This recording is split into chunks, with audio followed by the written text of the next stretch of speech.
সাহাবারা জান্নাতের পাগল হয়ে গিয়েছেন। আমরা যদি দেখি the way the prophet Muhammad portrait জান্নাত, কিভাবে তিনি পোর্ট্রে করেছেন জান্নাতের যে সৌন্দর্য, কিভাবে তিনি সাহাবাদের সামনে তুলে ধরেছেন। বিশ্বনবী আল্লাহর কোরআন থেকে আমাদেরকে জানান, আল্লাহর জান্নাতের সুসংবাদ দানকারী করে যে আল্লাহ আমাকে পাঠালেন, তোমরা কি জানো আল্লাহর জান্নাত কত সুন্দর?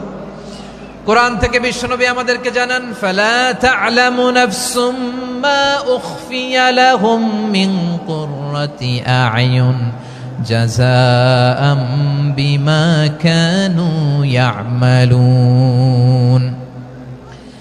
মানুষের কর্মের প্রতিফল হিসেবে কত চমৎকার জান্নাত রব্বুল আলামিন নাজ নেয়ামত দিয়ে পরিপূর্ণ করে আমাদের জন্য প্রস্তুত করে রেখেছেন। পৃথিবীর কোনো মানুষ সেটা জানে না। পড়েন সুবহানাল্লাহ। এটা যে কত সুন্দর, আমাদের আমলের প্রতিদান হিসেবে কত চমৎকার, fantastic, eye catching, fabulous paradise তিনি আমাদের জন্য রেডি করে রেখেছেন। এটা কেউ জানেই না, কল্পনাতেও আনতে পারে না। সুবহানাল্লাহ পড়েন। আবার হাদিসে কুদসিতে বিশ্বনবী ফরমান, রব্বুল আলামিন বলেন, আ'দাদতু লিইবাদিয়াস সালিহিন মা লা আইনুন রাআত ওয়ালা উযুনুন সামিআত ওয়ালা খাতারা আলা কলবি বাশার। আল্লাহ বলেন, আমার নেককার বান্দাদের জন্য এমন চমৎকার জান্নাত আমি রেডি করে রেখেছি, মা লা আইনুন রাআত, কোন চোখ সে জান্নাতকে দেখে নাই, ওয়ালা উযুনুন সামিআত, কোন কর্ণকুহর সেই জান্নাতের আওয়াজ শুনে নাই, ওয়ালা খাতারা আলা কলবি বাশার, মানুষ কল্পনাতেও জান্নাতের ছবি আঁকতে পারে না। সুবহানাল্লাহ, কল্পনাতেও ছবি আঁকতে পারে না।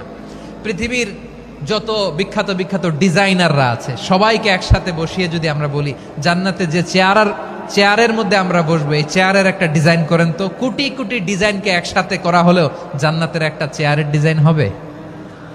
প্রিয় সিলেট, আওয়াজ করে বলো, জান্নাতের একটা চেয়ারের ডিজাইন তারা করতে পারবে না। কেমন জান্নাতে আমরা যাব?